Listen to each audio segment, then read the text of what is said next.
सारी महिमा परमेश्वर की है। बुद्धि देने वाला,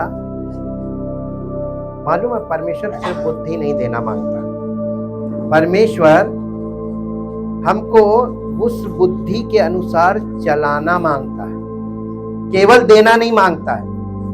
अभी तक आपने एक चीज देखी होगी, फिजिकल एक्ट्स और स्पिरिचुअल में क्या है मालूम है? Only obedience, only obedience. अक्सर लोग कहते हैं हमें कोशिश करना, स्पिरिचुअल लाइफ में कोशिश नहीं है। फिर हम आपको बता रहे हैं, don't try about spiritual things. आपको बिल्कुल ट्राई नहीं करना है। यही तो फिजिकल एक्ट में बदल गया और एक बार आदत पड़ गई, फिर उस आदत को छोड़ के और ओबीडियंस में आना आपके लिए टफ हो जाएगा, बहुत टफ हो जाएगा। यही हो गया है कलीसियाओं में। आपको जितना प्रारूप दिखाई दे रहा है वहां पे यही डिसऑर्डर आ गया है। सबने कोशिश करना शुरू की और फंस गए। Don't try. बहुत जीवन में आप बहुत सी चीजों को देखकर और समझिए और सीखिए। Learn by observation. जब आप देखते हैं कि किसी भी प्रकार का एक्सपर्ट के द्वारा किया गया स्टंट टीवी पर दिखाया जाता है तो उसके नीचे एक वार्निंग चलती है, कृपया इसे दोहराएं मत। ये एक अनुभवी व्यक्ति के द्वारा करके दिखाया जाने वाला कार्य है, कृपया इसे खुद से दोहराएं नहीं। कभी ध्यान दिया? स्पिरिचुअल लाइफ में यही वाली चीज है। नेवर ट्राई जब तक आप एक्सपर्ट नहीं हो जाते। आपको वो नहीं करना है तो आप कहेंगे फिर हमें करना क्या है? आज्ञा मानिए। गुरु और शिष्य परंपरा का पालन करिए, बाकी वो उचित समय पर आपको एक्सपर्ट बनाकर उसी तरीके से अपनी महिमा करेगा, लेकिन दूसरों के लिए फिर वही वार्निंग काम करेगी कि आप इन्हें देख रहे हैं, इसका प्रयास ना करें। हालेलुया। मुझे लग रहा है ऐसा कि अब कुछ अंडरस्टैंडिंग डेवलप हो रही है। स्पिरिचुअल अंडरस्टैंडिंग है एक्चुअली। जब यीशु मसीह का हमारे जीवन में प्रवेश होता है, वचन के द्वारा, पवित्र आत्मा के द्वारा बोले गए वचन के, तो हमारे मन में दुविधा आती है, और ये बहुत गुड साइन है। दुविधा का मतलब आपके मन में हर समय ये आएगा, करें कि ना करें, करें कि ना करें, ऐसा करें कि ना करें। जब ये बार बार आने लगे, हर मुद्दे पे आने लगे, तब आपको ये साइन है। इसका मतलब परमेश्वर आपसे चाह रहा है कि आप आज्ञा माने। किसकी? ये पौलुस ने इसको क्लियर किया, जिसकी तुम आज्ञा मानते हो तुम उसी के गुलाम हो या उसके दास हो। You are the slave. किसके? दो, यानी हमारे मन में दो पार्ट हुए। हमारे मन दो लोगों का, दो स्वामियों को फॉलो करने लगता है। यीशु मसीह ने यही तो कहा था, कोई व्यक्ति दो स्वामियों की सेवा नहीं कर सकता। समझ में आया? क्यों नहीं कर सकता? हमारा शारीरिक मन किसकी आज्ञा मानेगा? शरीर की। और आत्मिक मन आत्मा की। तो शरीर और आत्मा दो सिरे हैं, बीच में है मन। यीशु मसीह पर विश्वास करने से मन दो भाग हो गया। अब फिजिकल साइड भी है और स्पिरिचुअल साइड भी है। अब इसको फिजिकल साइड वाले को डेट नहीं किया जा सकता। पूछिए क्यों? पूछिए। जिज्ञासा आई नहीं किसी के पास? मालूम क्यों? क्योंकि शारीरिक मन को निष्क्रिय करके हम जीवित ही नहीं रह सकते। संसार से संपर्क कौन रखता है? शारीरिक मन। परमेश्वर अद्भुत युक्ति लगा रहा। अद्भुत युक्ति करने वाले का मतलब समझते हैं? Wonderful counsellor. यानी आपकी फिजिकल लाइफ में चलते चलते आपको आत्मिक स्वरूप में परिवर्तित कर देगा, लेकिन इसके लिए चलना पड़ेगा। और आज हम आपको दिखाएंगे अब्राहम का चलना।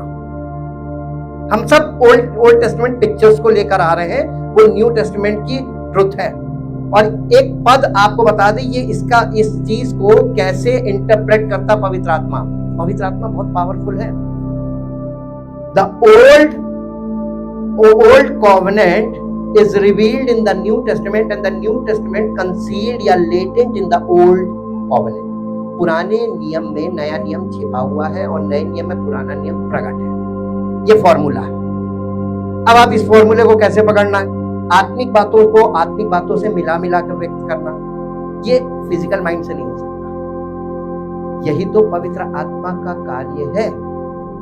और पवित्र आत्मा करता क्या? ये पौलुस ने बोला था। हम आपको बता दें ये पद हमने कहां से बोला। दूसरा कुरिन्थियों उसका पहला कुरिन्थियों 2 अध्याय और उसका 13 पद पढ़ दीजिए। पहला कुरिन्थियों 2 अध्याय और उसका 13 पद। किंतु हम, जिनको हम मनुष्यों के ज्ञान की सिखाई हुई बातों में, कि मनुष्यों के ज्ञान की सिखाई हुई बातें हम नहीं कर रहे। मालूम क्यों? क्योंकि पवित्र आत्मा हमको अलाउ ही नहीं करता। मनुष्यों के सिखाए हुए बातों में नहीं, हाँ, किसकी? पवित्र आत्मा की सिखाई हुई बातों को, आत्मिक बातों से। अब ये 2 आत्मिक बातें कौन सी है? पुराने नियम में आत्मिक बातें और नए नियम में आत्मिक बातें। पुराने नियम में वो दिखा रहा ले जाके आत्मिक बातों को आत्मिक बातों से मिला कर, हाँ, यही तो हो रहा है। पता है कोई अलग से काम हो रहा है? According to the written word, exactly हमको उसी को फॉलो करके चलना है। हमें उसी दायरे में रहना, ये हमारी बाउंड्री है। अब आप इसको इंग्लिश में पढ़ दीजिए, इंग्लिश में और क्लियर होगा। And we are setting these truths in words not by human wisdom but taught by the Holy Spirit, combining and interpreting spiritual truths with spiritual language to those who possess the, जिसके जीवन में पवित्र आत्मा होगा ना, उसका अंश होगा, उसके जीवन में ये चीजें जाके क्लियर हो जाएंगी। ये कोडेड लैंग्वेज है एक्चुअली। परमेश्वर केवल उन्हीं लोगों से संपर्क कर रहा है। अब हम आपको आज इस मुद्दे को और खोलेंगे। अभी रहस्य बाकी है, अभी रहस्य खुले नहीं, अब तो रहस्य खुलना शुरू हुए हैं। अब आप देखेंगे कि पवित्र आत्मा, जब कोई व्यक्ति यीशु मसीह पर विश्वास करता है तो उसी समय हमने आपको बताया कि पवित्र आत्मा उसको मिलता है। अब क्वेश्चन ये है कि पवित्र आत्मा एज ए पर्सन मिलता है या पवित्र आत्मा का गिफ्ट मिलता है? हाँ। और संसार में मालूम है झूठी शिक्षा क्या करती है? उसी को पवित्र आत्मा एज ए पर्सन बोल देती कि तुम्हारे अंदर पवित्र आत्मा, दिस इज अ गिफ्ट। कैसे इसको गिफ्ट, हिंदी में वरदान लिखा हुआ है, उसे पवित्र आत्मा वरदान के रूप में देता है। अब आप पुराने नियम में जाइए, वरदान को देखिए। वरदान का मतलब होता है परमेश्वर के ओर से दिया जाने वाला गिफ्ट। और लिखा हुआ है कि बच्चे, संतान परमेश्वर की ओर से माता पिता को गिफ्ट है। तो माता पिता को गिफ्ट क्या मिलता है? संतान। किस रूप में मिलती है? पालो, सिखाओ, सब चीजें उसके साथ झेलो उसको। तो ये पवित्र आत्मा का जो गिफ्ट आया है ना आपके अंदर बॉर्न अगेन के टाइम पे, इसको डेवलप होना है एज अ चाइल्ड। आपकी आत्मा को पवित्र आत्मा ने जीवन दे दिया है। इस जीवन को, आत्मिक जीवन को डेवलप करो। अब बिना कलीसिया के, बिना पवित्र आत्मा के, बिना वचन के कहां डेवलप करोगे? इंडिविजुअली। हालेलुया। और बादल छटे। ये भ्रम का मतलब होता है एरर्स, स्पिरिट ऑफ एरर। ये धीरे धीरे छटेगा, क्योंकि संसार में फॉल्स एग्जाम्पल्स बहुत खड़े हुए हैं। और अगर आप संसार में मसीहत को ढूंढेंगे, आपको वचन के द्वारा पवित्र आत्मा दिखाएगा। आज मेरे साथ निकालिए उत्पत्ति की पुस्तक, उसका 13 अध्याय, पहले पद से पढ़ेंगे। उत्पत्ति की पुस्तक 13 अध्याय, ऊपर हेडिंग होगी अब्राम और लूत के। अरे अब्राम और लूत, लूत कौन था? उसका भतीजा। लूत का अब्राम के साथ कनेक्शन क्या है? जब अब्राहम, यहाँ पे अब्राम वर्ड लिखा होगा है ना, अभी अब इसका नाम भी नहीं बदला। अब्राम जब अपने पिता के साथ उस देश को छोड़कर परमेश्वर के बताए हुए रास्ते पे चल रहा था, अभी उसको ये नहीं मालूम था डेस्टिनेशन के परमेश्वर ले कहां जाएगा, अननोइंगली विश्वास से चला। उसका पिता भी उसके साथ था। पिता एक जगह पे उसकी डेथ हो जाती है। हम ज्योग्राफी भी साथ साथ लेके चल रहे हैं। आपको एक चीज दिखाना मांग रहे हैं, अब्राहम परमेश्वर की बुलाहट में चला। आज मसीही विश्वासी कितना चल रहे हैं? पहली चीज आप अब्राहम से देखिए, अब्राहम रिस्क फैक्टर पे आ गया था। परमेश्वर के साथ चलने का मतलब चल दो, डेस्टिनेशन नहीं मालूम है कहां जाएगा, रास्ते में क्या क्या होगा वो सब झेलों के तैयार हो। कितने लोग हैं? अब्राहम जब उसका पिता की डेथ हो गई, उसका बड़ा भाई तो पहले ही मर चुका था, जिसका बेटा लूत जो था इसका भतीजा था। अब लूत और अब्राहम दो जन चले। ये विश्वास की यात्रा है, ये मसीही जीवन की यात्रा है। इसकी शुरुआत दोनों ने साथ साथ की। आगे पढ़िए। तब अब्राहम अपनी पत्नी और अपनी सारी संपत्ति लेकर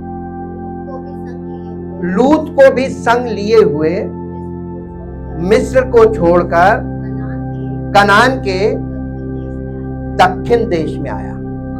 अब्राहम भेड़ बकरी, गाय बैल और सोने रूपे का बड़ा धनी था, यानी बहुत धनवान व्यक्ति था वो जी। फिर वो दक्षिण देश में चलकर बेतेल के पास उसी स्थान को पहुंचा जहां पहले उसने अपना तंबू खड़ा किया था, जो बेतेल और आय के बीच में है। ये दो शहर इनके बीच में है जी। ये स्थान उस वेदी का है जिसे उसने पहले बनाई थी, और वहां अब्राम ने फिर यहोवा से प्रार्थना की। लूत के पास भी, जो अब्राम के साथ चलता था, भेड़ बकरी, गाय बैल और तंबू थे, यानी दोनों बराबर के थे जी। इसलिए उस देश में उन दोनों के लिए पर्याप्त स्थान ना था। ये एक पॉइंट है जी कि वे इकट्ठे रहें। प्रॉब्लम ये नहीं थी जी, क्योंकि उनके पास बहुत धन था, इसलिए वे इकट्ठे। देखिए, आपने एक चीज यहां पर देखी, जब परिवार में दो व्यक्तियों के दो लोग धनाढ्य हो जाते हैं, अब दोनों के बीच ठन जाती है। सीखिए, यहाँ पे सब कुछ ह्यूमन लाइफ का पूरा निष्कर्ष परमेश्वर का रिसर्च रखा हुआ है। जब दोनों बराबर के धनी हो गए और दोनों की बराबर की आबादी हो गई, अब दोनों में अब ये दो राज्य बन गए। ऐसे ही हमारा फिजिकल माइंड और स्पिरिचुअल माइंड, फिजिकल माइंड बहुत ज्यादा डेवलप हो गया, स्पिरिचुअल माइंड अभी बिल्कुल जीरो है, तो डिसबैलेंस रहेगा। लेकिन अगर स्पिरिचुअल माइंड डेवलप हो गया और दोनों इक्वल आ गए, अब दोनों में कंपटीशन इक्वल हो जाएगा जी। अब्राम और लूत की भेड़ बकरी और गाय बैल के चरवाहों में, किसमें होता झगड़ा? हेड्स में नहीं होता है, हमेशा फॉलोअर्स में होता है। इनके फॉलोअर्स में झगड़ा होने लगा जी। उस समय कनानी और परिज्जी लोग उस देश में रहते थे। तब अब्राम लूत से कहने लगा, देखिए आप दोनों ने आपस में बात की, ये कितनी अच्छी चीज है। इसको बोलते हैं म्यूचुअल अंडरस्टैंडिंग में सेपरेशन, यानी अलग भी हैं लेकिन आपस में सहमति से जी। मेरे और तेरे बीच और मेरे और तेरे चरवाहों के बीच झगड़ा ना होने पाए, क्योंकि हम लोग भाई बंधु हैं। क्या सारा देश तेरे सामने नहीं है? ये अब्राहम बोल रहा लूत से। इसलिए मुझसे ये उसने प्रपोजल रखा, लूत को कहा मुझसे अलग हो जा।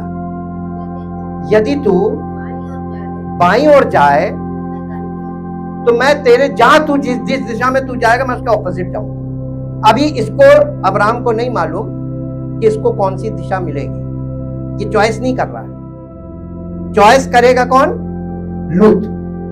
बहुत ध्यान से समझिएगा, परमेश्वर हमसे इसी पॉइंट पर डील करता है। चूज, आप चूज करेंगे वही रास्ता आपकी जिंदगी का आखिरी रास्ता बनेगा जी। और यदि तू दाहिनी ओर जाए तो मैं बाईं ओर जाऊंगा। तब लूत ने, देखिए लूत की बारी आ गई, चुनाव मिल गया। लूत दिखाता है फिजिकल माइंड, और स्पिरिचुअल माइंड मालूम है तब तक निष्क्रिय रहता है जब तक फिजिकल माइंड अपनी चाल ना चले जी। तब लूत ने आंख उठाकर यरदन नदी के पास वाली सारी तराई को देखा कि वो सब सिंची हुई है, यानी बेस्ट प्लेस चुनो। चुनने को मिला है तो बेस्ट प्लेस चुन लो। तब तक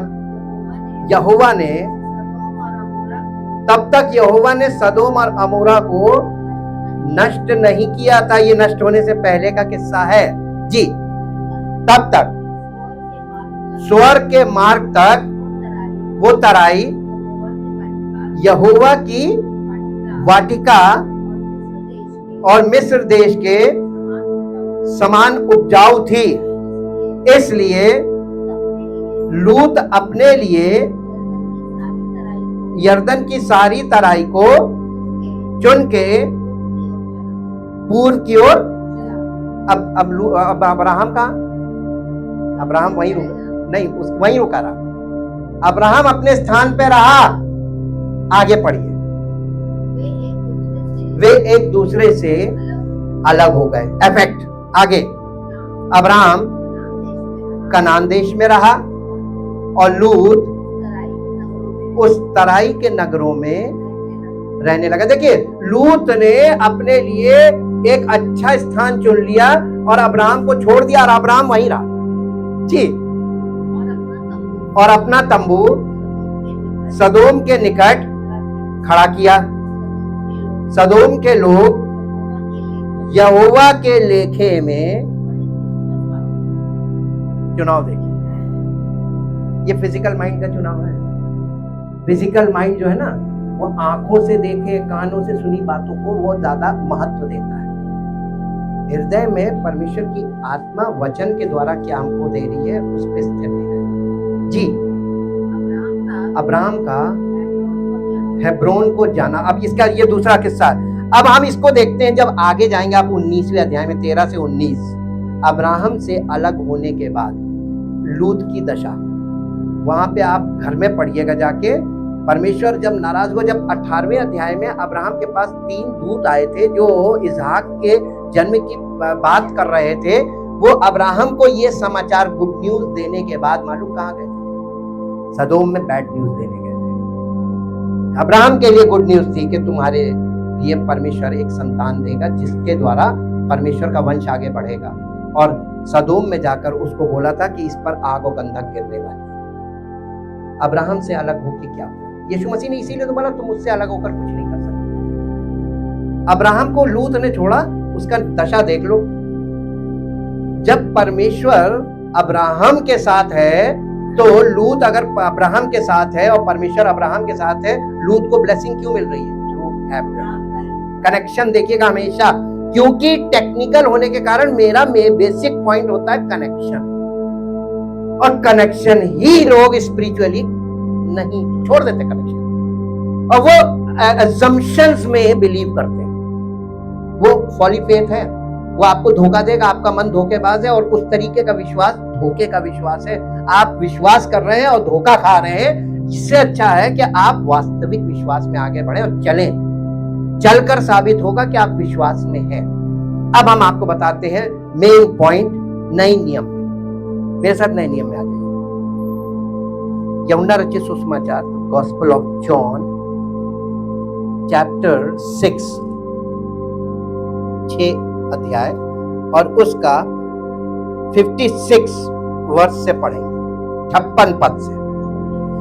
जो मेरा मांस खाता और मेरा लहू पीता है वो मुझ में स्थिर बना रहता है। यीशु मसीह ने एक बात बोली, जो मेरा मांस खाता और मेरा लहू पीता है वो मुझ में स्थिर बना रहता है और मैं उसमें।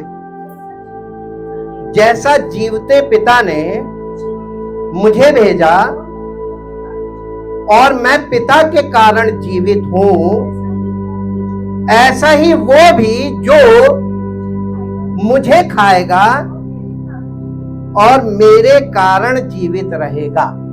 ये बात सुनकर वो जो ज्यूस थे, यहूदी लोग, वो तमतमा गए।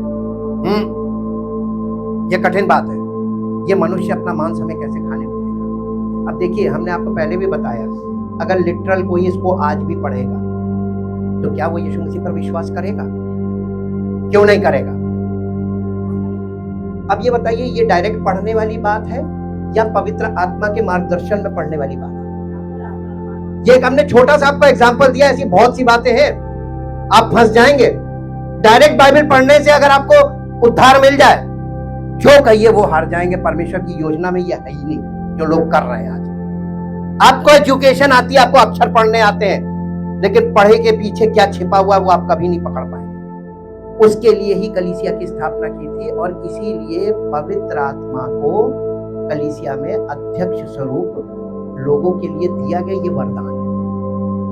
इस वरदान का आपको लाभ मिले, ना कि हर व्यक्ति पवित्र आत्मा का विरोध करे। कलीसिया में ही विरोध करते हैं। शुरुआत कलीसिया से होती है और मिसअंडरस्टैंडिंग को लेकर ही प्रॉब्लम शुरू होती है। यहाँ पर एक मिसअंडरस्टैंडिंग हुई और इसको हम देखते हैं। ये हम लोगों की शिक्षा के लिए सब लिख के दिया गया, पवित्र आत्मा में इसलिए दिया गया ताकि वो इससे हमें शिक्षित करे। जी, जो रोटी स्वर्ग से उतरी यही है, बाप दादों के समान नहीं कि खाया। और ये क्या बताया जा रहा है? यीशु मसीह कहां ले जाके बात कर रहा है? ये क्योंकि ज्यूस थे, they know the old testament very well. ये पुराने नियम को बहुत अच्छे से जानते हैं, इसलिए इनको आईना वहां ले जाके दिखा रहा है। अब आज के लोगों की बात कीजिए जो बेचारे संसार से एकदम से आए हैं, उनको क्या मालूम पुराने नियम में कहां क्या लिखा है? पहली चीज तो कहां लिखा है, क्या लिखा है, क्यों लिखा है, ये उनको कुछ नहीं मालूम। पुराना नियम उनके लिए लपेटी और मोहरबंद की किताब है। क्या पवित्र आत्मा की गाइडेंस सबको एक साथ चाहिए कि नहीं चाहिए? तो आप ये बताइए, सरेंडर के बिना कोई व्यक्ति समर्पित ना हो तो पवित्र आत्मा कैसे उसको गाइड करेगा? गाइडेंस के लिए आपको बच्चे के समान, आत्मिक बच्चों की नाई बने रहना है। ये टफ है। हालेलुया। अब आगे बढ़िए। जो कोई यीशु मसीह कंपेयर कर रहा है जीवन की रोटी, उसका कहना था जीवन की रोटी मैं हूं। 6वां अध्याय जीवन की रोटी का अध्याय है और वो ये बता रहा था कि जीवन की रोटी मैं हूं। और यहूदी लोग कह रहे थे हमारे बाप दादों ने जंगल में मन्ना खाया। उसके सामने खड़े हो गए। किसका विरोध कर रहे थे? नहीं, यीशु मसीह का विरोध नहीं कर रहे थे, ये पवित्र आत्मा का विरोध कर रहे थे। उसको उतरा कौन था? हाँ, एज अ पर्सन। कबूतर की नाई बॉडीली दिखाया, as a person. Holy spirit as a person in the body of Jesus. किसका विरोध कर रहे हैं? सीखिए। इसीलिए भविष्यवाणी में यशाया में लिखा है कि जैसे तुम्हारे पूर्वज पुरखा पवित्र आत्मा का विरोध करते थे, वैसे ही आज कलीसिया में भी सब लोग विरोध कर रहे हैं। पवित्र आत्मा का विरोध मत करना, यीशु मसीह ने बताया। और यहाँ वो कह रहा है जीवन की रोटी मैं हूं, तो वो कह रहे हैं कि हमारे बाप दादों ने जंगल में मन्ना खाया, मिरेकुलस। देखिए मन्ना क्या चीज है, पहले आपको ये समझना पड़ेगा। मन्ना का मतलब है, नहीं, मन्ना का मतलब वचन नहीं है, सिंबॉलिक है। मन्ना का मतलब है फिजिकल फूड। उनको शारीरिक खाया था कि नहीं खाया था, ये बताइए। बाहर निकल के निकालते थे, उबालते थे लाके, उसमें प्रोसेस होता था कि नहीं, कुकिंग प्रोसेस था। वर्ड ऑफ गॉड में कुकिंग प्रोसेस कहां है? कंपैरिजन है ये सिंबॉलिक है। मन्ना का मतलब है मिरेकुलसली प्रोवाइडेड फूड, यानी आश्चर्यचकित तरीके से उनको स्वर्ग से अन्न दिया। जमीन पे खेती नहीं कर सकते थे, वहां ऐसे वीराने में थे, रेगिस्तान में थे, निर्जन स्थान में जहां खेती नहीं थी, वो क्या खाएंगे? इसीलिए भजन संहिता में उसको, आदि हिस्ट्री भजन संहिता में उसने लिखा, भजन संहिता में लिखा हुआ है 78 के 25 में कि उन्हें स्वर्ग का अन्न दिया गया, स्वर्गदूतों की रोटी, जिसे कोई जानता भी नहीं था, उसे मन्ना बोला गया था। वो स्वर्ग का अन्न कहलाता है। अन्न दिया था उनको खाने को, स्वर्ग से अन्न दिया था, ये फिजिकल फूड था। और उसको खाकर वो क्यों मरे? नहीं, फिजिकल फूड था, फिजिकल बॉडी को तो मरना ही है। फिजिकल फूड आप जितना खा लो, बॉडी जिंदा थोड़ी ना रहेगा। ये फिजिकल फूड था। यीशु मसीह उसको फिजिकल टू स्पिरिचुअल कंपेयर कर रहा है अपने आप को। कह रहा वो तो मेरे पिता ने, मूसा ने नहीं खिलाया था, मेरे पिता ने खिलाया था बाप दादों को, और दूसरी चीज वो रोटी खा के वो मर गए। देखिए कंपैरिजन कहां पे आ रहा है? डेथ पर। उनको जीवन कहां मिला? जीवन की रोटी मैं हूं, ताकि वो समझ जाए कि मैं अनंत जीवन की रोटी हूं। और एक्चुअल में यीशु मसीह था कौन, उनको मालूम ही नहीं। समझिए, शास्त्र के जानकार थे कहने को, knowledge of the word of God था, लेकिन नॉलेज ऑफ गॉड नहीं था। वचन देहधारी हुआ। यीशु था क्या? वचन। वचन वचन वो एक्चुअली यहां पर कह रहा है, जो मेरा मांस खाता, मेरा लहू पीता, का मतलब है मेरा वचन और पवित्र आत्मा के द्वारा मेरा वचन। लहू पवित्र आत्मा के द्वारा दिया जाने वाला जीवन है। लहू एक्चुअली जीवन को दिखाता है, वचन हमारा आत्मा का जीवन है। ये इसकी सिंपल मीनिंग आती है पवित्र आत्मा के द्वारा। अब यीशु मसीह ने जैसे ही ये बात बोली, फिजिकल माइंड वाले लोगों ने क्या किया? विरोध कर दिया। विरोध कर दिया क्या? देखिए स्पिरिचुअल बात बोलने पर फिजिकली कैसे रिएक्शन होता, सीखिए फ्रॉम द बाइबल। और ये वो लोग हैं जो शास्त्र के जानकार थे। आज कैसे लोग हैं? वचन रिटन वर्ड में जीरो। इनको बहकाना, बहलाना, फुसलाना, घुमाना फिराना बहुत आसान है, बहुत आसान। सच बता रहे हैं आपको, जिस तरीके से संसार में जो क्रियाएं चल रही हैं, अगर ये क्रिया करनी होती तो मैं अपने जीवन को समर्पित नहीं करता।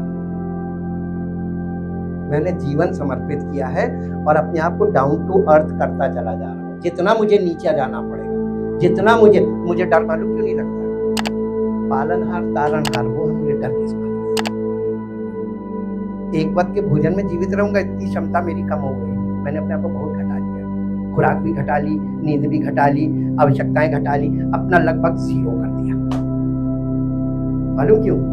ताकि मुझे कठिनाई में और कमी में बिल्कुल भी एडजस्ट होने में प्रॉब्लम। इसीलिए पौलुस ने लिखा था, मैंने घटना बढ़ना सीख लिया। ये सीखना बहुत जरूरी मसीह जीवन में। अगर ये नहीं सीखा आपने तो मसीह जीवन चल नहीं पाएगा आपका। जी आगे देखिए, जो कोई ये रोटी खाएगा वो सर्वदा जीवित रहेगा। कौन सी रोटी की बात कर रहा है यीशु मसीह? वचन। वचन स्ट्रॉन्ग फूड, यानी वचन की गूढ़ गूढ़ बातें। जो यीशु मसीह ने बहुत सी बातें नहीं बोली, उसने पवित्र आत्मा के लिए छोड़ी। मालूम कौन सी? जो हार्ड लैंग्वेज थी वो यीशु मसीह ने नहीं बोली। यीशु मसीह ने प्रेम की भाषा बोली, हार्ड वाली किस पर छोड़ दी? अब फंसा कौन? जो व्यक्ति पवित्र आत्मा से प्रेरित होगा, यानी पवित्र आत्मा का बर्तन बनेगा, जहां से पवित्र आत्मा काम करेगा, सबसे ज्यादा कौन झेलेगा? और इसी से वो सिद्ध होगा कि वो पवित्र आत्मा के साथ है, क्योंकि हार्ड लेसन उसके द्वारा पवित्र आत्मा जब करेगा ना, तो लोगों का विरोध उसको सहना पड़ेगा। जैसे मूसा का विरोध 6.5 लाख लोग एक साथ कर रहे थे, बहुत बड़ी संख्या है, अनुमानित है। 6.5 लाख केवल पुरुषों की संख्या, 12 से 15 लाख लोग थे जिन्हें मिस्र से लेके आ रहा था, मार डालने पर थे। इसी बात को नए नियम में लिखा, जो कोई अपना प्राण बचाना चाहेगा वो उसको खो देगा, लेकिन जो कोई मेरे लिए अपना प्राण छोड़ देगा वो बचाया जाएगा। ये सेवक के लिए है। तो हमने अपना प्राण दे दिया, प्रभु अब चाहे मैं जीवित रहूं या ना रहूं, तेरी इच्छा पूरी। इस पॉइंट पर आकर आगे बढ़ना। जी, ये बातें उसने कफरनहूम के एक आराधनालय में उपदेश देते समय कही, इसलिए उसके चेलों में से बहुतों ने ये सुनकर कहा, ये बात ये गलत है, ये हम नहीं करेंगे। जी, इसे कौन सुन सकता है? यीशु ने अपने मन में ये जानकर कि मेरे चेले आपस में इस बात पर, यीशु मसीह को पता चल जाता है, उसके चेले भी आपस में खुड़खुड़ाने लगते हैं। जी, उनसे पूछा, क्या तुम्हें ये बात बुरी लगती है? मगर आज की भाषा में तुम्हें बहुत बुरा लगा? चलो अच्छा, मैं दोबारा नहीं बोलूंगा ना, मास्टर लाइन है, बुरी लगी तो लगी। उसने आगे क्या कहा पूछते हुए, यदि तुम मनुष्य के पुत्र को जहां वो पहले था वहां ऊपर जाते देखोगे तो क्या होगा? आत्मा तो जीवनदायक है, शरीर से कुछ लाभ नहीं। जो बातें मैंने, देखी यहां पे आके उसने पॉइंट खोल दिया, जो बातें मैंने तुमसे कही वो आत्मा है और जीवन भी है। आत्मा क्या है? पवित्र आत्मा क्या है? यीशु मसीह की बातें, और उसी में जीवन है, आत्मिक जीवन, ये कह रहा वो। जी, तो परंतु तुम में से कितने ऐसे हैं जो विश्वास नहीं करते? क्योंकि यीशु तो पहले ही से जानता था, जो पहले से ही जानता था जो विश्वास नहीं करते वे कौन है। यीशु मसीह को पहले से मालूम रहता है कौन विश्वास नहीं करता और कौन मुझे पकड़वाएगा। Everything he knows. और उसने कहा, इसलिए मैंने तुमसे कहा था, जब तक किसी को पिता की ओर से ये वरदान ना दिया जाए, कौन यीशु मसीह के पास नहीं आ सकता? पिता की तरफ से वरदान मालूम क्या है? बॉर्न अगेन होते समय जो वरदान मिलता है, gift of the Holi spirit, वो गिफ्ट है। गिफ्ट आता है, जैसे एक बच्चा परिवार में पैदा होता है, वो गिफ्ट है ना, ऐसे ही आत्मिक परिवार में एक न्यू बॉर्न बेबी पैदा हुआ, ये गिफ्ट है। ये कलीसिया को गिफ्ट है। जी, इस पर उसके चेलों में से बहुतेरे एकदम उसको छोड़कर उल्टे चलेगा, दूसरी दिशा में चलेगा, और उसके बाद उसके साथ नहीं चलेगा। तो यीशु मसीह को क्या फर्क पड़ा? फर्क किसको पड़ेगा? अनंत जीवन का मार्ग छोड़ के चलेगा। और आज के जमाने में बहुत तेजी से हो रहा है, बहुत तेजी से हो रहा है, क्योंकि मीडिया सशक्त है, और मीडिया सशक्त होने का मतलब मसीही जीवन के लिए कांटे। जी, तब यीशु ने उन 12 चेलों से कहा, यीशु मसीह उन्होंने बुलाया, कहने लगा, देखो वो लोग मेरे बात सुनकर बुरा मान के चले गए, और ऐसा है, अब तुम्हें बुरा लगा हो तो मैं सॉरी बोल। हाँ, यीशु मसीह ने उनको भी बड़े प्यार से बुलाया, आओ, तुम में से जो जाना मांगता जा सकता है। हालेलुया। जिस दिन ये बात मेरी समझ में आई थी, बहुत साल पहले की बात है, मैं अंदर तक हिल गया था। उसने मेरी इच्छा पे छोड़ दिया। मेरे पीछे चलना मांगते हो, तुम्हारी इच्छा है, लेकिन तरीका तुम्हारा नहीं होगा, तरीका मेरा होगा। मेरे पीछे चलना हो तो मेरे तरीके से। हालेलुया। क्या आप चलना मांगते हो? कैसे? अपने तरीके से कि उसके तरीके? ये थोड़ा कठिन जरूर है, लेकिन मालूम है आपको सोच के लगेगा कठिन, ये बहुत सरल है। बच्चा बनने में क्या जाता है। हाँ, जिसको चलने की, ये तो बहुत ही अच्छी बात है कि जिसको उसकी आदत हो गई, उसके लिए कुछ भी नहीं है, बहुत इजी है। अरे ठीक, बने रहना। हाँ वैसे भी, हाँ जी, एडजस्ट करने में समय लगता है, समझने में समय लगता है, फिर धीरे धीरे काम होता है। आगे पढ़िए। शमौन पतरस ने, देखो 12 का मुखिया कौन था। एक छोटे छोटे ग्रुप में भी मुखिया होते हैं, है ना, कलीसियाओं में भी ऐसा होता है। 2-4 लोगों में एक उनका मुखिया होता है। हर आदमी अपनी बात नहीं रख पाता, तो एक उनकी तरफ से जो हेडशिप होती है वो रखता है। भैया ये समस्या है जी। पतरस ने यीशु मसीह को उत्तर दिया कि हे प्रभु, हम किसके पास जाएं? अनंत जीवन की बातें तो। यीशु मसीह ने उनको ये बुला के पूछा, तुम जाना चाहते हो? जवाब क्या आया? हम किसके पास जाएं? अनंत जीवन की बातें तो। कलीसिया में आपको क्या मिलता है? अनंत जीवन की बातें मिलती हैं। और जहां अनंत जीवन की बातें मिल रही है, इसको छोड़ के भागने वाला मूर्ख ही हो, या उसका शरीर उसको जीने नहीं दे रहा, उस माहौल में एडजस्ट नहीं होने दे रहा, उसको जिसको दिक्कत होगी भागेगा जी।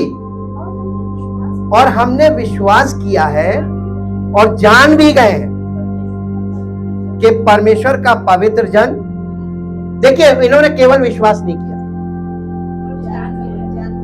क्या आपने विश्वास किया था, आज जान गए कि अभी भी? ये जान लेना बहुत जरूरी है कि आपने किस पर विश्वास किया और क्यों विश्वास किया। आज हम आपको बता रहे हैं, 2 चीजें आपके सामने रख रहे हैं डिफरेंशिएट करने के लिए, followers of Jesus Christ and disciples of Jesus Christ. आज के युग में आप YouTube पे जाइए, वहां पर बोलबाला किसका है? Viewers and followers. क्या सत्यता है फॉलोअर्स की और व्यूअर्स की? जिसको आप जानते तक नहीं, जो आपको पर्सनली जानता तक नहीं, से वो उसी पे तो दिखा रहा, उससे आपको क्या मिला? लेकिन जिसको आपने उस पे वो किया ना, उसको महिमा मिल रही है। यही तो चल रहा है। ये आज से नहीं, शुरू तो यीशु मसीह के समय से हुआ था। आज टेक्नोलॉजी ने इस चीज को बढ़ा दिया, आज ये खुल के सामने आ गया। और आज टेक्नोलॉजिकल वर्ल्ड में मसीहत को लोग एकदम ऐसे ही व्यूअर्स और फॉलोअर्स में ही बांटे पड़े। उनके इतने देखिए, उनके इतने ही देखिए। तो हमने कहा बाइबल में देख ले कि यीशु मसीह के फॉलोअर्स तो कम नहीं थे, बहुत थे, भीड़ उसके पीछे चलती थी। हाँ, वो उस समय वो था नहीं ना, और गुप्त रहेगा। उसकी भीड़ कभी भी उसका मीडिया में कहीं बोलबाला नहीं हुआ। लेकिन प्रैक्टिकली जिस रीजन में ये होता था, उस रीजन में सब लोगों को हलचल मच गई थी और पता चल गया था कि ये कोई है, इसके पीछे भीड़ चल रही है। जो उसके पीछे भीड़ चलती थी, उसके बावजूद यीशु मसीह ने ये क्यों कहा, I will build my church? ये पीछे चल रही है क्या? फॉलोअर्स। और यीशु मसीह क्या कह रहा? बावजूद फॉलोअर्स के कह रहा, I will build my church. इसका मतलब यीशु मसीह फॉलोअर्स से मतलब नहीं रखता, उसको मतलब है कलीसिया। कलीसिया का मतलब मालूम है? यीशु मसीह के लहू के द्वारा खरीदे गए, बॉर्न अगेन, और bringing and brought up in the body of Christ through the Holi spirit. पवित्र आत्मा के द्वारा जिनका आत्मिक पालन पोषण किया गया, वो आत्मिक तौर पे परिपक्व हो, यानी गुरु शिष्य परंपरा। इसके द्वारा मैं लोगों को एक्सेप्ट करूंगा, ये उसका प्रोसेस है। हालेलुया। और इसीलिए उसने इसी विषय को, और आज पूरी दुनिया में आपको कहीं भी ये वाली चीज नहीं मिलेगी जो यीशु मसीह ने शुरू की है। मेरे साथ एक पद निकाल के पढ़िए जो आपको मिलेगा, लूका रचित सुसमाचार, उसका 14 अध्याय 25 से 33 पद तक पढ़िए। लूका रचित सुसमाचार उसका 14 अध्याय। और जब बड़ी भीड़ उसके साथ, किसके साथ? यीशु मसीह के साथ जा रही थी, तो उसने पीछे मुड़कर उनसे कहा, यदि क्यों बोल रहा है? हाँ, ये कंडीशन पे डिपेंड करता है तुम्हारी। अगर कोई मेरे पीछे आए और अपने पिता और माता, पत्नी और लड़के वालों और भाइयों बहनों और अपने प्राण को भी अप्रिय ना जाने, इसका मतलब क्या? नहीं, छोड़ना कुछ नहीं है, यही पे तो भेद है। छोड़ना कुछ नहीं, मन हटाना है। अब्राहम के जीवन में जाके देखिए, अब्राहम का मन अपने बच्चे में था, इसहाक। मेरा बच्चा, मेरा बच्चा, मेरा बच्चा, इसको बोलते हैं चाइल्ड पजेस्ड। आजकल के लोगों में देखिए, ये मानसिक बीमारी है, पोजेशन ऑफ चाइल्ड। बच्चों को लेकर पजेस्ड है। और ऐसे ही जैसे बच्चों को लेकर पजेस्ड हो जाते हैं, वैसे ही हम बहुत सी चीजों को, हमें मुद्दों को जीवन में लेकर पजेस्ड हो जाते हैं। और पजेस्ड रहने से लंबे समय तक हम पजल्ड हो जाते हैं। ये एक मनोरोग है। किसी चीज में मन इतना ज्यादा लगा लेना, इतना ज्यादा लगा लेना, कुछ चीज के बिना पे, इसी को लस्ट बोलते हैं। आगे जाके लस्ट हो जाता है जी। और जो कोई, देखिए पहली चीज तो ये कि हमारे मन से हमें हर चीज त्यागनी है। जैसे अब्राहम के जीवन में हम देखते हैं बेटे का बलिदान, उसके बिना परमेश्वर ने एक कदम उसको आगे नहीं ले गया। उसको देखिए कितने साल लगे, 25 साल तो उसको ये विश्वास करने में लगे कि परमेश्वर संतान दे सकता है बिना हमारे शारीरिक क्रिया के। और परमेश्वर ने जब किया, देखिए परमेश्वर का काम कब शुरू होता है? जब हम फिजिकली निष्क्रिय, और फिजिकल निष्क्रिय होने में कितना समय लगा था? अब सबका अलग अलग टाइम है, किसी को कितना, किसी को ये। अब स्टार्टिंग पॉइंट आया 25 साल बाद, जब संतान आई तब उसने विश्वास किया परमेश्वर कर सकता है। अब्राहम के जीवन से सीखे, ये विश्वासियों का मूल पिता, हमारा फादर ऑफ फेथ जो है, हम वहां से लेके चल रहे हैं। अब हम आगे बढ़ते हैं तो दूसरा पड़ाव जो इसके जीवन में आता, अब्राहम के बेटे को बलिदान करते। अरे दिया ही क्यों था? उल्टा सवाल इसको करना चाहिए, प्रभु दिया ही क्यों था? जब इसको हमारे हाथों से मरवाना था तो तुमने दिया ही क्यों? हाँ, परमेश्वर बहुत क्रूर नहीं, परमेश्वर बहुत प्रेमी है और मकसद से बात बोलता है। और उसका मकसद जो है ना, वो जब हम रिएक्ट करते हैं उसका मकसद हल हो जाता है। इसीलिए तो मैं देखना मांग रहा था, ये रिएक्ट करता है कि नहीं। देखिए यीशु मसीह ने कहा, जो कोई मेरा मांस और मेरा लहू नहीं खाएगा उसे अनंत जीवन नहीं मिलेगा। रिएक्ट कर गए और इसी से पता चल गया, अरे ये फिजिकल है, भागो भाग जाओ। हालेलुया। आज भी वैसे ही यीशु मसीह कभी नहीं बदलेगा। पिता, पुत्र, पवित्र आत्मा, नेवर चेंज। इनकी टेक्निक्स, इनकी टैक्टिक्स, इनका काम बिल्कुल वही प्राचीन ढंग से ही होगा। हम लोग बहुत ज्यादा एडवांस हो रहे हैं जी। और जो कोई अपना क्रूस ना उठाए और मेरे पीछे ना आए। किसका क्रूस उठाना है? हम लोग गीत गाते ना, कभी किसी की सुनी ना सुनी, अब मैं तेरे क्रूस को ले ले। अरे उसका क्रूस क्यों ले रहे हो? उसने तो अपना ले उठा लिया। अब हमारी बारी है तो अपना अपना क्रूस लो। अपना अपना क्रूस का मतलब अपने मन को मारना। ये हमारी मृत्यु की वेदी है, ये बलिदान की वेदी। ये समझ लीजिए, अच्छे शब्दों में जाइए, इमेजिनेशन को करेक्ट कीजिए। ये हमारी मृत्यु नहीं है, ये हमारी सैक्रिफाइस की वेदी है, ऑल्टर ऑफ सैक्रिफाइस, क्रूस। और हमने अपना क्रूस उठा लिया। और अपना क्रूस उठा के चलने का मतलब है ये काम प्रतिदिन लेवल पे होगा। मसीही जीवन कैसे जीना है? Daily basis. तो डेली बेसिस पे अगर हम चलते हैं तो डेली आपको क्या करना पड़ेगा? अपनी मृत्यु की वेदी। यही तो नए नियम में बोला जा रहा है कि आत्मा के द्वारा शरीर की क्रियाओं को मारोगे तो जीवित रहोगे। यही तो बोला गया, बिल्कुल साधारण तरीके से बोल दिया गया। यीशु मसीह ने उसको थोड़ा दूसरे ढंग से बोला था, वो एक्सप्लेन करके बोल रहा था। आगे पढ़िए, वो भी मेरा चेला नहीं हो सकता। तो चेला होने के लिए हमको कितने दो पड़ाव तो बड़े कठिन निकल गए ये। अब आइए आगे, तुम में से कौन है कि गढ़, यानी इंग्लिश में आप पढ़ेंगे तो टावर लिखा हुआ है ना? बेबीलोन टावर को ही यहाँ पर फिर से वो बता रहा, तुम टावर बना रहे हो, परमेश्वर तक पहुंच बनाने की काम कर रहे हो, टावर घर बना रहे हो परमेश्वर तक पहुंचने के लिए। पहले बैठ के हिसाब लगा लो तो पूरा कर पाओगे कि नहीं। यही लिखा है ना? पहले हिसाब लगा लो, पूरा करो, आधे रास्ते भाग जाओ छोड़ के, क्योंकि वो आज तक बना नहीं बेबीलोन, मैं बनने नहीं दूंगा। अगर तुम फिजिकली कुछ कर रहे हो तो मैं होने नहीं दूंगा।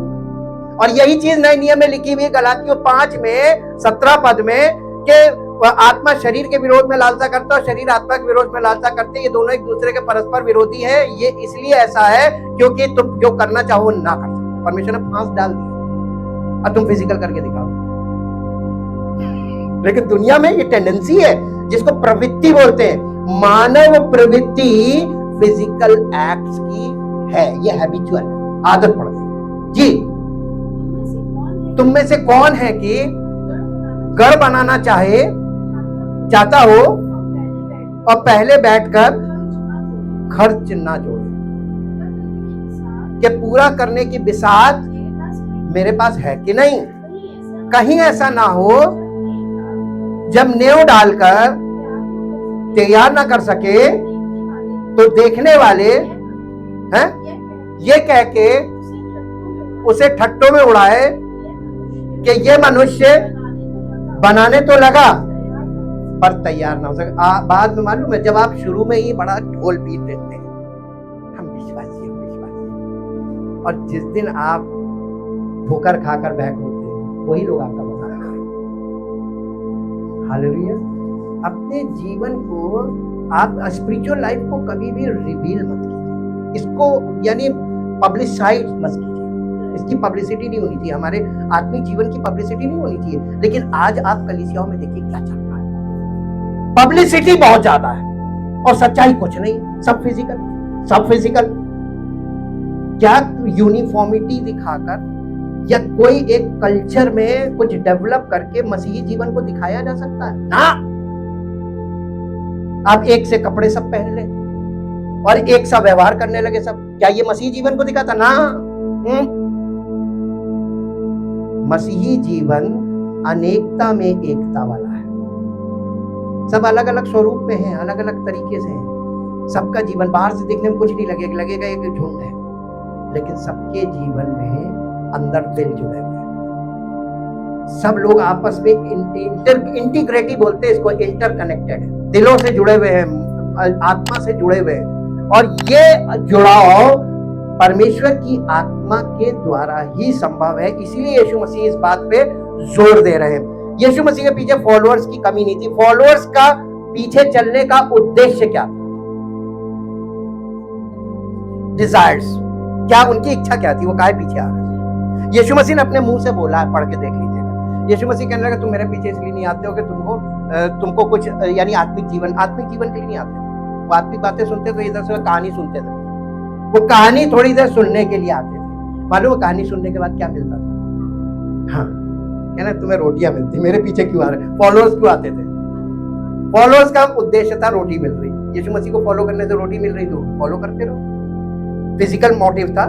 दूसरा, चंगाई मिलती थी, फिजिकल हीलिंग, तो वो हीलिंग के लिए पीछे चलते थे। लेकिन उनमें से एक भी व्यक्ति यीशु मसीह के चेला बनने के लिए तैयार था? चेले तो वही थे जिसे उन्होंने नाम लेकर बुलाया।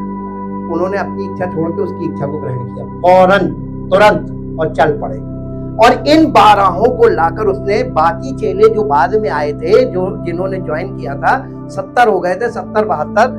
जब ये बात उसने बोली, हार्ड बात बोली, जो स्पिरिचुअल थी, वो फिजिकल थी, वो जानबूझ के ऐसे कर रहा था।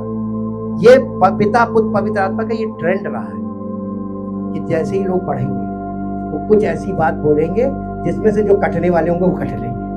छटनी वो खुद करता है और उसका काम है ही। मेरा पिता किसान, काटने का काम किसका? छांटने का काम किसका? तो दोनों काम वही करेगा जी। नहीं, अब इसको आप छोड़ दीजिए, एक पद और निकालिए जो आपको मिलेगा यूहन्ना रचित सुसमाचार 14 अध्याय का 23 पद। यूहन्ना रचित सुसमाचार 14 अध्याय 23 पद। यीशु ने उसको उत्तर दिया, अगर कोई, फिर देखिए यहां पर यदि, अगर कोई मुझसे प्रेम रखेगा, कंडीशन एक है, पहली, अगर कोई यीशु मसीह से प्यार रखता है, उसकी पहचान क्या है? वो दुआ बहुत करता है, वो गवाही बहुत देता है। हाँ, मेरे आज्ञा नहीं लिखा है। आप यीशु मसीह के कितनी बात को मानते हैं? अगर आप उससे प्यार करेंगे, वो कहता है मैं उसी को मानता हूं वो जो मुझसे प्यार करता है। यीशु मसीह कह रहा है अगर तुम मुझसे प्रेम करते हो मेरा वचन मानो, और अगर तुम वचन नहीं मानते हो तो तुम मुझसे प्यार नहीं करते हो। लेकिन यीशु मसीह आपसे नफरत नहीं करता, आपको न्यूट्रल छोड़ देता है। कब तक? जब तक तुम उसका वचन मानना नहीं शुरू करो। वचन मानना शुरू करोगे इसका मतलब तुम प्यार करते हो। तब प्यार करना, प्यार से ही शुरुआत है जी। और मेरा पिता उससे, किससे? जो मेरा वचन मानेगा। अब आप देखिए, यीशु मसीह का वचन मानने से पहला फायदा, पिता प्यार रखेगा। आगे, अरे हम का मतलब पिता, पुत्र, पवित्र आत्मा, हम तीनों उसके पास, यानी परमेश्वर एक ही है। इसका मतलब परमेश्वर उसके पास आएंगे जी। हम उसके पास आएंगे और उसके साथ वास करेंगे। वास करना मांगता है। अल्टीमेट गोल क्या है यीशु मसीह का? फॉलोअर्स बनाना नहीं था, वो साथ में रहना मांगता, अपने साथ रखना मांगता है।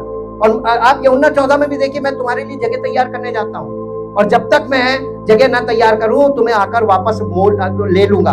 तो उसने जगह तैयार करने गया। कैसे? स्वर्गारोहण हुआ, जगह तैयार करने गया। बोलिए हाँ। आपको पता चला उसने जगह तैयार की स्वर्गीय स्थानों में। कलीसिया कहाँ है? किसने तैयार की? जाकर ऑफिस में जब गया उसने वो जगह तैयार कर दी। लेकिन वो जगह स्पिरिचुअल रेल में है, लेकिन वो ऑन अर्थ कहाँ? कलीसिया। और इसीलिए पेंटेकोस्ट के दिन उसने अपने चेलों से कहा था चले मत जाना, क्योंकि जो जगह मैं तैयार करूंगा उसके लिए मैं दूत भेजूंगा, पवित्र आत्मा को उंडेला। और जब पवित्र आत्मा ने उनके ऊपर टेक ओवर किया, वो पवित्र आत्मा पावर थी। इसीलिए प्रेरितों के काम के पहले अध्याय के 8 पद में लिखा है, और जब तुम सामर्थ पाओगे। उस दिन क्या उतरी थी? सामर्थ उतरी थी, पवित्र आत्मा नहीं। मालूम क्यों? पवित्र आत्मा तो उनको यीशु मसीह ने स्वर्गारोहण से पहले फूंक कर दे दी। अब एक पवित्र आत्मा यीशु मसीह ने जो फूंका वो था जैसे आदम में पिता ने फूंका। जैसे पिता अपने में जीवन रखता है वैसे उसने खुद को अधिकार दिया। तो उसने पहले आदम में पिता ने फूंका, और हम लोगों में किसने फूंका? यीशु मसीह। अंतिम आदम जीवन देने वाली आत्मा बना। ये पवित्र आत्मा जो उसने फूंक कर दिया, इससे वचन खोल दिए उसने, आत्मिक चीजों को खोला। लेकिन चेले अभी भी सेवा के लायक नहीं थे। आप इन पड़ाव को देखिए, मृत्यु, गाड़ा जाना, पुनरुत्थान, इसमें सारा भेद छिपा हुआ है। और चेलों से उसने कहा ठहरे रहना, आज्ञा मानना। जो आज्ञा मानेगा उसी को पवित्र आत्मा का यानी पावर मिलेगी। सामर्थ्य जब उतरी तो 120 लोग मौजूद थे, वहां पे 500 से अधिक लोग थे। लेकिन धीरे धीरे धीरे धीरे धीरे धीरे इंतजार नहीं कर पाए। पता नहीं होगा कि नहीं होगा, पता नहीं, क्योंकि ऐसा कभी हुआ नहीं था। जिस काम की कोई हिस्ट्री नहीं होती ना, उस पर विश्वास करना बहुत मुश्किल होता है। जैसे नूह के दिनों में बारिश कभी नहीं हुई थी और बारिश पर विश्वास करना असंभव था, वैसे ही यहाँ पर हुआ था पेंतेकोस्त के दिन, जब 120 लोग बचे। या तो परमेश्वर तैयारी इंतजार कर रहा था जब 120 हो जाएंगे तभी काम होगा। 10 दिन में 120 बचे, और 120 पर पवित्र आत्मा सब पर उतर गया। पवित्र आत्मा छांटा बीनी करके नहीं, वो उस जगह पे जहां पर वो पवित्र आत्मा उतरा, वहां से कलीसिया की शुरुआत हो गई। ये था वो स्थान जो यीशु मसीह तैयार करने गया ताकि हम वो अपने साथ रखें। आज कलीसिया में आप हैं तो मसीह के साथ हैं। क्लियर? और जो लोग कलीसिया से भागते हैं मसीह के साथ नहीं, कनेक्शन कट ऑफ हो जाता है। अब यहाँ पर उसने इस चीज को क्लियर किया। लास्ट में एक पॉइंट और देखेंगे, तीतुस की पत्री 2 अध्याय 11 से 14 पद। तीतुस की पत्री 2 अध्याय, क्योंकि परमेश्वर का अनुग्रह प्रकट है जो सब मनुष्यों के उद्धार का कारण है, और हमें चिताता है कि हम अभक्ति और सांसारिक अभिलाषाओं से मन फेर कर इस युग में संयम और धर्म और भक्ति से जीवन। हमारा लाइफ स्टाइल कैसा है आज? वर्ल्डलीनेस, परमेश्वर वर्ल्डलीनेस बर्दाश्त नहीं करता। वर्ल्ड में हम हैं, ये उसको मालूम है, और वर्ल्ड में हमें रहना है, इसीलिए हमें पवित्र आत्मा दिया गया है और मसीह की देह में हमको रखा गया है ताकि हम वर्ल्डलीनेस में लिप्त ना हो। इसलिए इंडिविजुअल बिलीवर और इंडिविजुअल व्यक्ति की काउंटिंग परमेश्वर के यहां नहीं होगी। हमेशा याद रखिए, बॉडी की काउंटिंग है जी। और उस धन्य आशा के अर्थात अपने महान परमेश्वर और उद्धारकर्ता यीशु मसीह की महिमा के प्रकट होने की बाट जोते रहे। बाट जोते रहे का मतलब क्या हुआ? इंतजार करते रहे उसके आने का। अंत के समय है, यह हम लोगों के लिए बहुत इंपॉर्टेंट निर्देश। इसको इंग्लिश में पढ़ दे। For the grace of God, his unmerited favour and blessing has come forward for the deliverance from sin and the eternal salvation for all mankind. It has trained us to reject and renounce all ungodliness, irreligion, and worldly desires to live discreet, temperate, self-controlled, upright, devout, spiritually whole lives in this present world, awaiting and looking for the fulfillment, the realization of our blessed hope, even the glorious appearing of our great God and Savior Christ Jesus, the Messiah, the Anointed One, who gave himself on our behalf that he might redeem us, purchase our freedom from all iniquity and purity for himself, a people to be peculiarly his own people, who are eager and enthusiastic about living a life that is good and filled with beneficial deeds. ऐसे काम कि लोगों को तुम्हारी हमेशा आवश्यकता रहे। मालूम है, प्रभु यीशु मसीह में हमको अप्रेंटिसशिप में रखा गया है। डिसाइपल का मतलब क्या होता है? अप्रेंटिसशिप। अप्रेंटिसशिप का मतलब क्या होता है? जिसे आज की भाषा में जो ट्रेनिंग के बाद आज बच्चे करते हैं उसको क्या बोलते हैं? इंटर्न। इंटर्न का मतलब मालूम क्या होता है? जिनको थ्योरी तो बता दी गई, अब उनकी प्रैक्टिकल ट्रेनिंग यानी उनसे काम कराया जा रहा है ताकि वो पहली चीज तो यूज्ड टू हो, दूसरी अंडर गाइडेंस में। मालूम है कलीसिया में सब बिलीवर्स क्या है मालूम है? Interns, spiritual interns.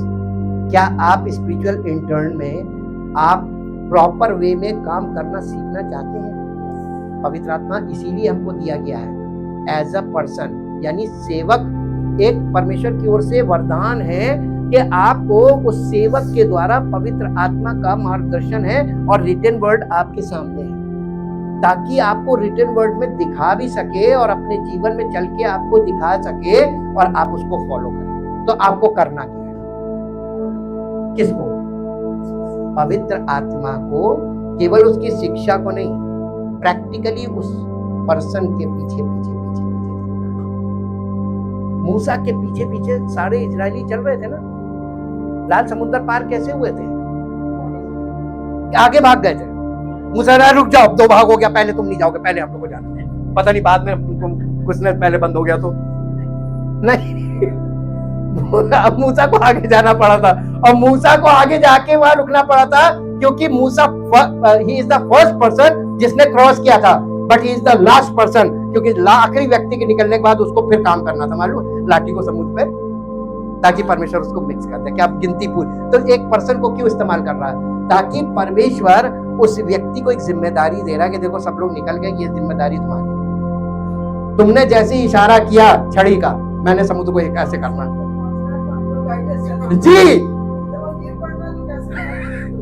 सरल बात ये है, सरल चीज पकड़ा कीजिए, बिल्कुल सरल। आपको अपनी बुद्धि को कष्ट देने की जरूरत नहीं। क्या करना है? जो आपको रोज दिया जा रहा है सुन लो, उसको आत्मसात करो बस, और उपस्थिति बनाए रखो। तुम्हारा कनेक्शन परमेश्वर के साथ बना रहे, करेगा वो, लेके कौन जाएगा? और सारा प्रयोजन उसी की तरफ से चल रहा है, तो हमको उस पर निर्भरता सिखाई जा रही। आज के युग में जब आत्मनिर्भर प्रोग्राम चल रहा है, लोगों में एक प्रवृत्ति आ गई, मेरा अपना घर, मेरी अपनी बोरिंग, मेरा अपनी सड़क, मेरा अपना गेट, मेरा अपनी बिजली, मेरा सब कुछ अपना। कहां भाग के जाओगे अपना अपना करके? दुनिया में बाहर निकले, तुम्हारा कारोबार सब साझे का, सड़क पे चलोगे साझे में, सब कुछ दुनिया में साझे का है। तो अपना अपना ये स्वार्थ में तुम कहां अलग अपने आप को बटोर के कहां ले जाओगे?